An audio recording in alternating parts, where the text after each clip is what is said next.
देखिए हमने 3.6 के पहले 24 सवाल डिस्कस कर लिए हैं।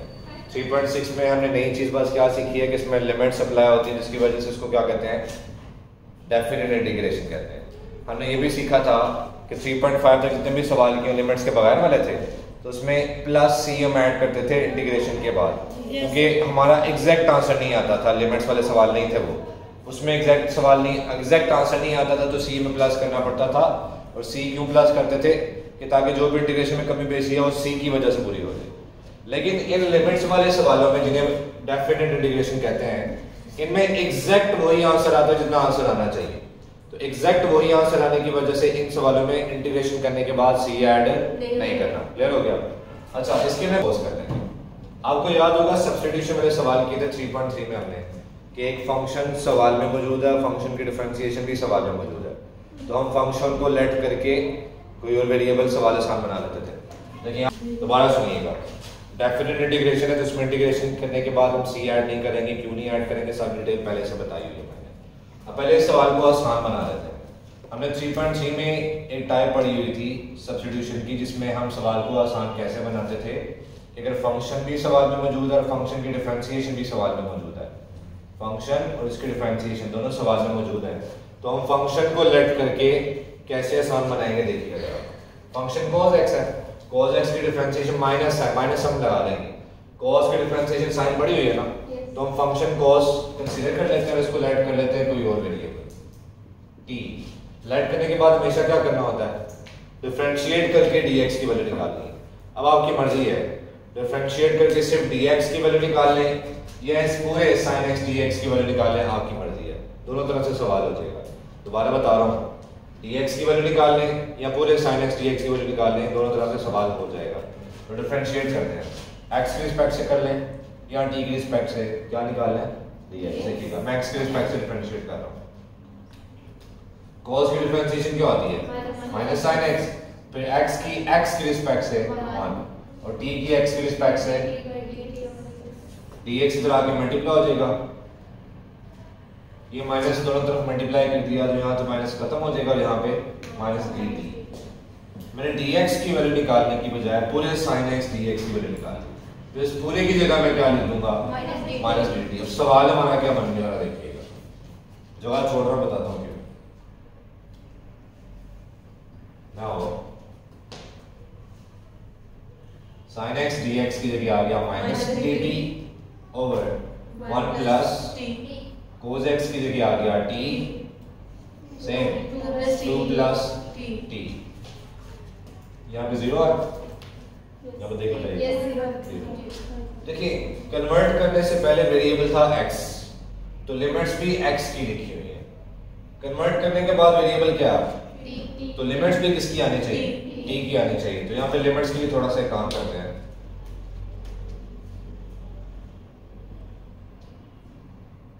फॉर लिमिट्स यानी कन्वर्ट करने से पहले हमारे पास x t पाई बाय 2, तो इस केस में t क्या होगा देखते हैं,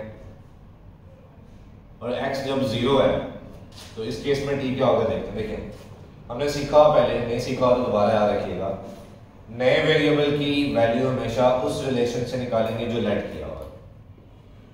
नया वेरिएबल मतलब जो वेरिएबल हमने इंट्रोड्यूस करवाया t, नए वेरिएबल की वैल्यू उस रिलेशन से निकालेंगे जो हमने लेट किया हुआ है। बोलिएगा, नए वेरिएबल की वैल्यू उस रिलेशन से निकालेंगे जो नए वेरिएबल की वैल्यू कहां से निकालेंगे,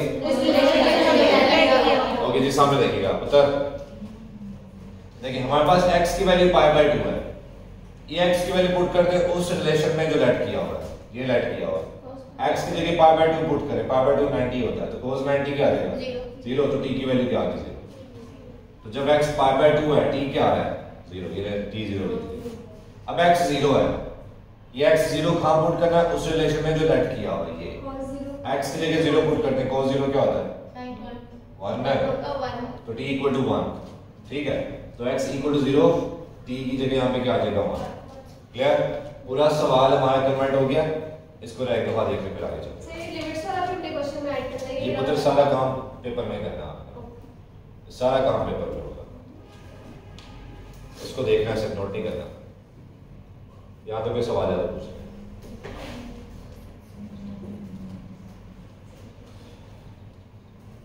कुंदला इसको देखना है, बिजनेस वुमेन। चले आगे, चलो ठीक हो गया, ये हो गया 1 2 0, ये माइनस बाहर आ गया, 1/1 प्लस टी 2 प्लस टी और ये dt। देखिए आपको एक प्रॉपर्टी बताता जो मैं साथ साथ। देखिए ज्यादातर क्या होता है कि लोअर लिमिट एक छोटी वैल्यू होती है और अपर लिमिट एक बड़ी वैल्यू होती है। यहाँ पे देखिए उल्टा नजर आ रहा है, इससे फर्क नहीं पड़ता, आप इंटीग्रेट करें लिमिट सप्लाई करते हैं कोई इशू नहीं है। लेकिन अगर आप इसको उसी रेंज में लिखना चाह रहे हैं, उसी तरतीब में लिखना चाह रहे हैं, तो एक प्रॉपर्टी है डेफिनेट इंटीग्रेशन की, जब भी आप लिमिट्स को इंटरचेंज करेंगे तो बाहर एक माइनस आ जाएगा। सम एलिमेंट जब लिमिट्स को इंटरचेंज करो बाहर एक और माइनस आ गया, एक और माइनस इस पहले वाले माइनस से मल्टीप्लाई होकर क्या आ जाएगा प्लस। यहां मैं लिख देता हूं इंटरचेंजिंग लिमिट्स, ताकि ये पढ़ के आपको समझ आ जाए क्या प्रॉपर्टी अप्लाई हुई है। ठीक है, मैं लिमिट्स को इंटरचेंज कर रहा हूं, तो ये 1 0, एक और माइनस आया तो माइनस माइनस क्या हो गया प्लस, ये सारा एज इट इज।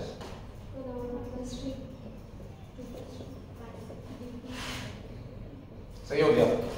अब इसकी पार्शियल फ्रैक्शन करते हैं, इसको अलग से कंसीडर करते हैं। कंसीडर्ड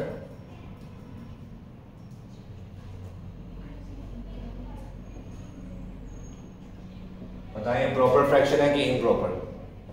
जब मैं नीचे मल्टीप्लाई करूंगा टी स्क्वायर आ जाएगा, तो टी की पावर 2 है, नीचे डिग्री 2 है, ऊपर टी की पावर 0 है, ऊपर डिग्री कम है नीचे डिग्री ज्यादा, तो ये प्रॉपर है। तो प्रॉपर फ्रैक्शन की हम पार्शियल फ्रैक्शन कर सकते हैं, तो इसको एज इट इज मैं लेट भी कर देता हूं, कंसीडर्ड एंड लेट। अब लेट कैसे करना है, ये पार्शियल फ्रैक्शन की पहली टाइप है, इसमें डिनोमिनेटर क्या होता है non repeated linear factor. Linear तो है, यहाँ पे वेरिएबल की पावर 1 है, यहाँ पे वेरिएबल की पावर 1 है, तो होल पावर मतलब हाईएस्ट पावर वेरिएबल की 1 हो तो वो लीनियर होता है। ये भी लीनियर है, ये भी लीनियर है। अब नॉन रिपीटेड के लिए पावर 1 होती है, होल पावर 1 का मतलब नॉन रिपीटेड। अब नॉन रिपीटेड में क्या फर्क है, जैसे लिखवा 2 plus t whole square, whole square को मैं ऐसे भी तो लिख सकता हूँ, मतलब ये रिपीट हो रहा है। अगर सिर्फ पावर 1 है तो एक ही दफा लिखा जाएगा, तो पावर 1 मतलब नॉन रिपीटेड, पावर 1 से ज्यादा तो वो रिपीटेड होगा। तो ये नॉन रिपीटेड लीनियर फैक्टर। तो जब भी denominator non repeated linear factor होगा तो कैसे लेट करेंगे, नॉन रिपीटेड के केस में दोनों फैक्टर्स को अलग अलग करते हैं। सही हो गया, ऊपर क्या आएगा ए बी, इसको आप कह दे 1। ठीक हो गया। लेट करने के बाद नेक्स्ट स्टेप, रिजल्टेंट का डिनोमिनेटर यहाँ पे डिवाइड हो रहा है, इस तरफ आके दोनों से मल्टीप्लाई हो जाएगा, तो मुझे जरा लिखवाएं क्या आ जाएगा 2 प्लस b शाबाश, ये 2 हो गया। हमने देखिए जब पार्शियल फ्रैक्शन कर रहे हैं, दो वेरिएबल दो कांस्टेंट हम इंट्रोड्यूस करवाया है, ए और बी। ये ए और बी हमने फाइंड करना है। अब ये ए और बी फाइंड करने के दो मेथड पार्शियल फ्रैक्शन में हम अप्लाई करते हैं, एक जीरो मेथड और एक comparing coefficient. Zero method linear factor के ऊपर अप्लाई होता है, और अगर लीनियर फैक्टर खत्म हो जाए तो फिर हम कंपेयरिंग कोएफिशिएंट यूज करते हैं। हमारे पास दो कांस्टेंट हमने फाइंड करने हैं और दो ही लीनियर फैक्टर है, तो दो दफा मैं जीरो मेथड अप्लाई करूंगा दोनों के ऊपर, तो दोनों कांस्टेंट आ जाएंगे, कंपेयरिंग कोएफिशिएंट की जरूरत नहीं पड़ेगी। अगर खुदा ना खास्ता कंपेयरिंग कोएफिशिएंट की जरूरत पड़ती तो फिर हम इक्वेशन 3 भी पहले बना के रख लेते जहां से हमने कोएफिशिएंट्स को कंपेयर करना है। फिलहाल कंपेयरिंग कोएफिशिएंट की जरूरत नहीं है, तो जीरो मेथड अप्लाई करते हैं। जीरो मेथड किसके ऊपर अप्लाई होता है, लीनियर फैक्टर के ऊपर। तो पहले आप एक लीनियर फैक्टर को 0 पुट करें, यहां से वेरिएबल की वैल्यू निकाल लें, इस वेरिएबल की वैल्यू को कहां पुट करना है, इक्वेशन 2 में। तो जहां जहां टी आ रहा है वहां -1 पुट करना है, पुट इन 2, ये 1 तो एज इट इज 2 - 1, 2 टी की जगह -1 हो गया, ये आ गया 1a, 1 - 1 0 की वजह से सारा 0, तो a इक्वल टू 1, a की वैल्यू क्या आ गई 1। अब दूसरा लीनियर फैक्टर 2 प्लस टी, अब इसको 0 पुट करें, यहां से टी की वैल्यू आ गई -2, इसको भी कहां पुट करना है, इक्वेशन 2 पर। 1 एज इट इज, -2 पुट कर रहा हूं, 2 माइनस 2 0 की वजह से ये सारा 0 1 माइनस 2 क्या आएगा -1 तो ये आ गया जी 1 इक्वल्स टू -3 तो b की वैल्यू क्या आ गई -1 ये b और a दोनों वैल्यूज कहां पुट करनी है उस रिलेशन में जो हमने लेट किया होगा 1 में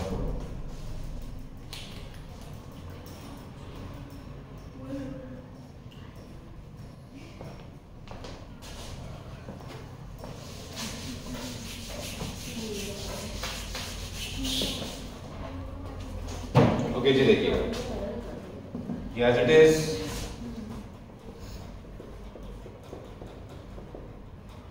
ठीक है इक्वल्स टू a की वैल्यू क्या है 1/1 प्लस t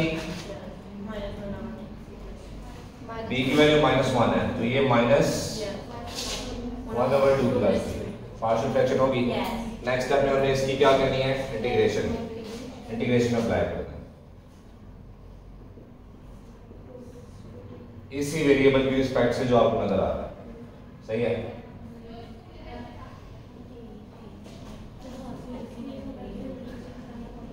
साथ ही लिमिट्स भी अप्लाई करते हैं क्या लिमिट्स हैं 0 1 0 1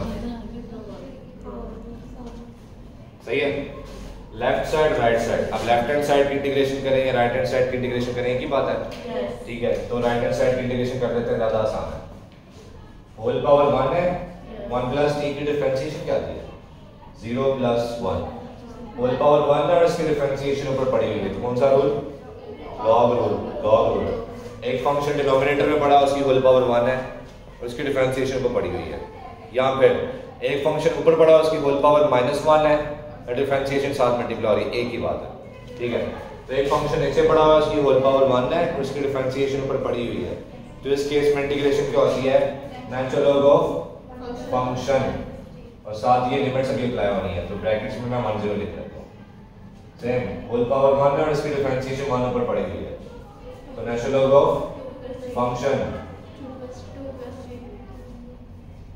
और ये लिमिट्स अभी अप्लाई होती है प्लस c नहीं लिखना क्योंकि डेफिनेट इंटीग्रेशन अब लिमिट्स कैसे अप्लाई करते हैं पूरे फंक्शन में वेरिएबल की जगह पहले अपर लिमिट 1 प्लस t की जगह पहले अपर लिमिट उसके बाद हमेशा माइनस अपर लिमिट के बाद हमेशा क्या आएगा माइनस अब पूरे फंक्शन में वेरिएबल की जगह lower limit 0 1 plus 0 bracket 1 minus अब इसकी बात पूरे फंक्शन में वेरिएबल की जगह पहले अपर लिमिट उसके बाद हमेशा माइनस अब पूरे फंक्शन में वेरिएबल की जगह लोअर लिमिट इसको सिंपलीफाई करें natural log of 1 plus 1 natural log of 1 हो जाएगा नेचुरल लॉग ऑफ 1 0 होता है ये लो ब्रैकेट्स ओपन करो minus natural log of 3 minus natural log of 2 minus minus plus जी natural log of 2 minus natural log of 3 ये natural log of 2 plus natural log of 2 को 2 टाइम्स नेचुरल लॉग ऑफ 2 लिख लो ये दोनों को add कर दिया ठीक हो गया इस 2 को पावर में लिख सकता हूं 1 प्लस 0 1 नहीं होता कहां पे 1 प्लस 0 ये 2 log 2 minus 0 आपने लिखा है कहां पे लिखा ये देख लो 1 प्लस 1 2 तो नेचुरल लॉग ऑफ 2 लिख दिया मैंने जी ये 1 प्लस 0 1 नेचुरल लॉग ऑफ 1 0 होता है ये पूरे की जगह मैंने 0 लिख दिया ठीक हो गया अच्छा जी ये 2 पावर में आ जाएगा नेचुरल लॉग ऑफ 2 की power 2 minus natural log of 3 हमने पढ़ा हुआ है सेपरेट लॉग के साथ यानी 2 3 लॉग की वैल्यूज अगर प्लस माइनस हो रही हैं तो आप सिंगल लॉग में कैसे लिखेंगे तो और से देखो अलग वैल्यूज हैं अलग अलग लॉग की 2 वैल्यूज माइनस हो रही हैं जो मैं इनको सिंगल लॉग के साथ लिखूंगा तो दोनों वैल्यूज क्या हो जाएंगी डिवाइड सिंगल लॉग के साथ 2 वैल्यूज डिवाइड हो रही हैं तो मैं दोनों का लॉग अलग अलग करूंगा माइनस के साथ अलग होगा ना वही मैं थ्योरम रिवर्स अप्लाई किया क्लियर तो आपका फाइनल आंसर क्या आ गया log 4/3 क्योंकि ये डेफिनेट इंटीग्रेशन क्या होती है एरिया अंडर द कर्व होता है हमने इसको डिस्कस किया हुआ था एरिया अंडर द कर्व होता है तो ये एरिया है तो एरिया का यूनिट क्या होगा जो भी यूनिट है उसका स्क्वायर ठीक हो गया सही है माइनस और अगर डिवाइड में लिखा तो माइनस खत्म हो जाएगा समझ नहीं है मुझे ये जो